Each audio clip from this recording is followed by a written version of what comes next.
I'm 64. I only do this one exercise daily to live longer, stay strong, and move pain-free.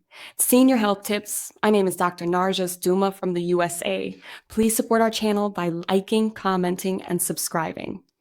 At my 77th birthday, my granddaughter asked me why I move better than her dad, her 49-year-old father. 2 years earlier, I could barely get off the couch without groaning. My lower back would lock up if I sat through a movie. My knees sounded like bubble wrap every time I climbed stairs. I thought this was just the price of getting older. You pay with your joints. Then I met a retired physical therapist at a community breakfast. He was 83. He sat down slowly, but when he got up to refill his coffee, he moved like he was 50. I asked him his secret. He laughed and said, "Jack, for not wearing out, you're rusting shut, and you've forgotten the owner's manual." That sentence stopped me cold. I spent the next month digging into gerontology studies, movement research, and longevity data. What I found turned everything I believed about exercise upside down. Here is the truth they don't tell you. Doing more exercise is not the answer. Doing the right kind of movement in the right order is everything. In this video, I'm going to show you the 3 foundational movements I now use daily at 77. I'll rank them in the order. Science says matters most for keeping you out of the nursing home and on the dance floor. If you stick with me until the end, I will reveal the single movement pattern that researchers at Harvard and Stanford identified as the strongest predictor of living independently past 85. You're not wearing out. You're resting shut.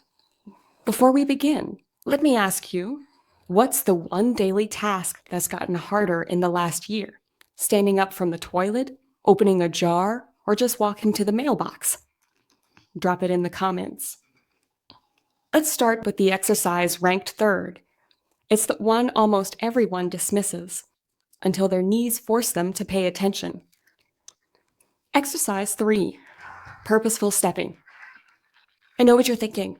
Walking, there is strolling, and there is purposeful stepping. They are not the same activity. 2021 meta-analysis followed nearly 50,000 adults over 60, had a 45% lower mortality risk. But the step count was not the deciding factor. The intensity was researchers at the University of Sydney tracked step speed and longevity across 475,000 participants. The brisk walkers, those who moved at a pace of at least 3 miles per hour, lived an average of 16 years longer than the slowpokes. Not months, years. Why? Because when you increase your walking speed, you shift from passive movement to active cardiovascular conditioning. Your heart rate elevates. Your mitochondria, the energy factories in your cells, receive a signal to multiply. Your brain releases BDNF, a protein researchers call miracle grow for the brain. But here is where most people fail. They walk the same route, the same pace, for the same duration, year after year. They are not exercising.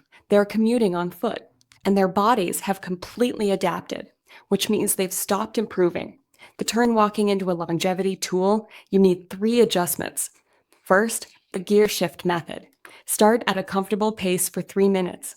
Then increase your speed until your breathing becomes audible but not desperate.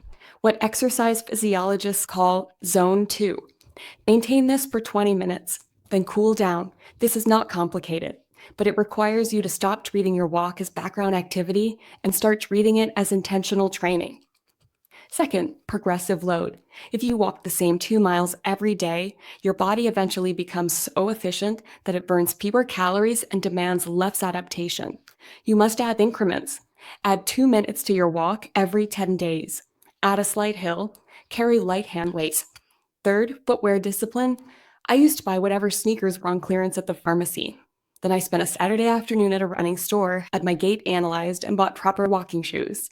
That $89 purchase eliminated the shin splints I'd accepted as normal for 15 years. Here's what surprised me most. Walking this way didn't just improve my heart, it improved my memory. Stanford researchers published a study showing that regular, moderately intense walking increases hippocampal volume. That is the part of your brain responsible for turning short-term memories into long-term ones. In English, you are not just saving your life, you are saving your memories. But purposeful stepping, powerful as it is, cannot prevent the single greatest threat to independence in older adults. That brings us to exercise number 2, stability foundation. I need to share something uncomfortable. When I was 68, I was walking my neighbor's dog, a lazy beagle who never pulled, and I tripped over a sprinkler head. I staggered, windmilled my arm, and caught myself on a fence. But here's what terrified me. My body had forgotten how to correct itself. Independence isn't strength, it's recovery. Every year, 1 in 3 Americans over 65 experiences a fall. The CDC reports that falls are the leading cause of fatal and non-fatal injuries in the demographic. But here's the statistic that should change how you think about exercise. Most falls do not happen because someone was reckless. They happen because the automatic systems that keep us upright have quietly degraded. We think of balance as something you either have or you don't. This is incorrect. Balance is a skill, a neuromuscular conversation between your inner ear, your eyes, and the sensory receptors in your feet and ankles. When that conversation becomes sluggish, I fall. The good news is that you can rewire this conversation in as little as 4 weeks. A study found that structured balance training reduced fall risk by 37%, not by making people stronger, by making their nervous systems faster. Here's the routine I do every morning while my oatmeal heats up. It takes 4 minutes. Start with single leg stance beside counter. Hold with 2 fingers. Lift 1 foot. Hold for 20 seconds. Switch. Once you can do this without wobbling, reduce to a 1 finger support. Then 0 fingers. Then close your eyes. When you close your eyes, you remove the visual crutch. Your brain is forced to listen to your inner ear and your feet. This is where the rewiring happens. Next, tandem stance. Heel to toe, like you're on a balance beam. Hold for 20 seconds. Then walk 10 steps forward, 10 steps back. Heel touching toe each time. Most people cannot do this without significant drift on their first attempt, spine. Drift means you are challenging the system. Finally, perturbation practice. Stand with feet hip width apart. Shift your weight in small circles, forward, right, back, left. Then have someone gently tap your shoulder from different directions while you resist overcorrecting. These exercises do not look impressive. You will not post them on social media, but they accomplish something heavy lifting cannot. They preserve your ability to catch yourself before you hit the ground. I now walk on icy sidewalks without the internal panic I carried for years. I don't scan the ground like I'm looking for landmines. I trust my system again. Now, we arrive at the number 1 movement pattern, the one researchers now describe as the currency of aging. If you do nothing else I suggest today, please pay attention to this final section. Exercise 1, structural loading. I am going to say something that would have sounded radical 10 years ago, but today is backed by overwhelming evidence. Muscle tissue is a longevity organ. You contract muscle against resistance. It releases myokines, anti-inflammatory signaling molecules that travel through your bloodstream and influence your liver, your brain, your immune system. A 2022 study in the Journal of Gerontology followed 4,500 adults over 70 for 8 years. Those with higher levels of lower body strength had a 54% lower risk of cognitive impairment. Another landmark trial. Albu observed a reversal of certain age-related mitochondrial dysfunction. The muscle tissue resembled that of people 20 years younger, but most older adults never start. I'm here to tell you, you can achieve 80% of the longevity benefits with 3 tools you already own: for body weight, a sturdy chair, and a resistance band. You need to train 5 fundamental movement patterns. Pattern 1, hinge. Stand facing a wall, keeping your back flat, push your hips back. Return to start. Pattern 2, squat. Sit in a chair. Stand up without using your hands. Once easy, pause at the bottom for 2 seconds, then hold a gallon within each hand. Here are the exact strength patterns you need to stay strong and independent as wage. Pattern 3, push. Facing a wall. Lean in, push back. That is a vertical push. Lower the surface as you get stronger. Counter, coffee table, floor. Pattern 4. Pull. Loop a resistance band around a door anchor or sturdy railing. Pull the handles toward your ribs. Squeeze your shoulder blades together. This fixes the hunched forward posture that makes so many older adults look and feel older than they are. Pattern 5. Carry. Hold a weight in each hand. Walk 30 feet. Keep your torso tall, shoulders down. This loads your spine safely and improves grip strength, which, by the way, is a better predictor of longevity than blood pressure in some studies. Here is the protocol I follow. 2 sessions per week. 3 sets of 8 to 10 repetitions per exercise. The last 2 reps should be difficult enough that you couldn't do 3 more with good form. You must progress. Now, a word about protein. You cannot build muscle from air. Current research suggests older adults need approximately 1.2 to 1.6 grams per kilogram of body weight daily. Spread it across 3 or 4 meals. Muscles can only process so much at once. When I started this protocol at 74, I could not do a single full push-up. I could not squat below parallel without grabbing a door frame. I assumed this was permanent. Today I can do 12 full push-ups. I can squat with 35-pound dumbbells. A bone density scan last year showed improvement, not stabilization, improvement. My doctor used the word remission for the osteopenia I'd been managing for a decade. But the real reward is not the numbers. It is the absence of the numbers I use to track pain scores, stiffness ratings. This is about preserving the physical autonomy to do the things that make life worth living. If you take nothing else from this video, take this. Your body is not a car that inevitably breaks down. It is more like a garden. If you stop tending it, the weeds take over. If you provide the right inputs, it keeps producing.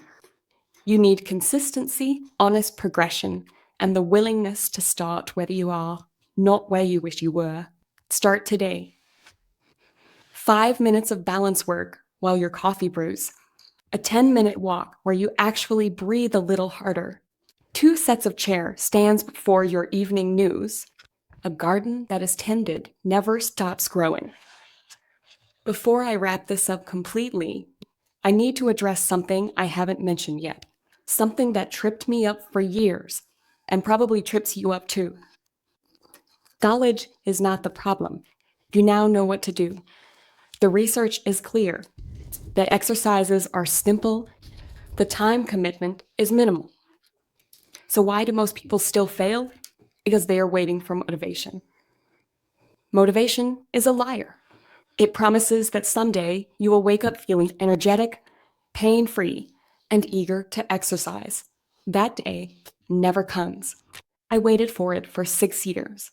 What finally changed me was not motivation. It was humiliation. Falling down those stairs, lying on the landing, unable to breathe properly, or listening to my wife cry on the phone with 911. I did not start exercising because I felt like it. I started because I was afraid. And somewhere around month 3, that fear transformed into something else. Pride, maybe? Pride of realizing I could do something today I couldn't do last month. If you were waiting to feel ready, stop. You will never feel ready. You start, and readiness hatches up to you somewhere around week 2. The second order benefits nobody talks about. Everyone talks about living longer. Nobody talks about living better inside your own skin. Here is something I did not anticipate when I began this journey. My mood stabilized, not in a vague self-help way, in a concrete, my wife notices it way. I used to be irritable in the afternoons. I would snap at small things, a misplaced set of keys, a slow internet connection.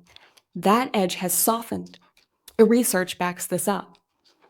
Resistance training and aerobic exercise both increase norepinephrine and serotonin regulation. But there is something else at work. When you prove to yourself repeatedly that you can do hard things, you become a person who does hard things. That identity shift leaks into every other domain.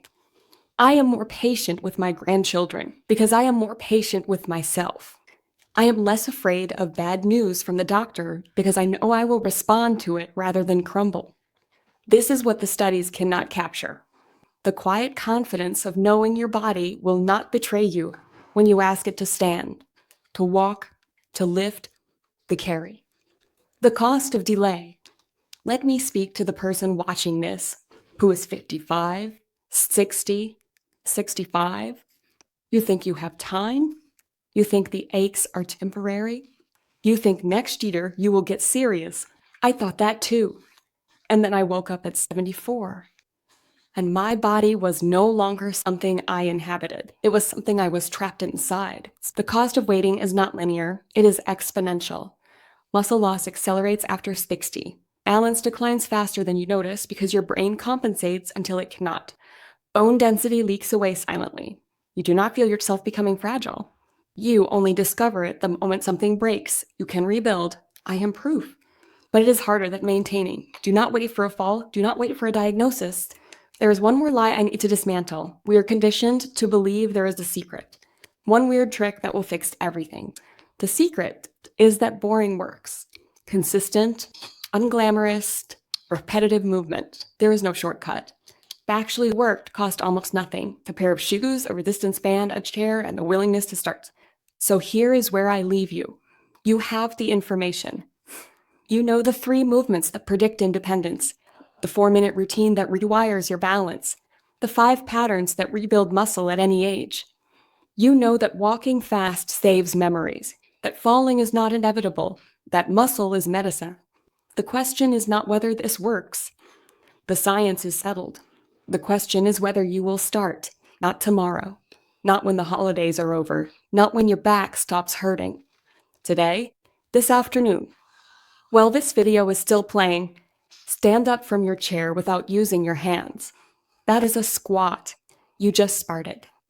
If this message resonated with you, please take 3 seconds to hit the like button. It tells the algorithm that this kind of practical, research-backed content deserves to be seen by more people who need it. And if you want to keep reclaiming your strength with me, subscribe to Winds of Thought. We are building something important here. Thank you for your time. I read your comments. I answer when I can. I'll see you in the next video.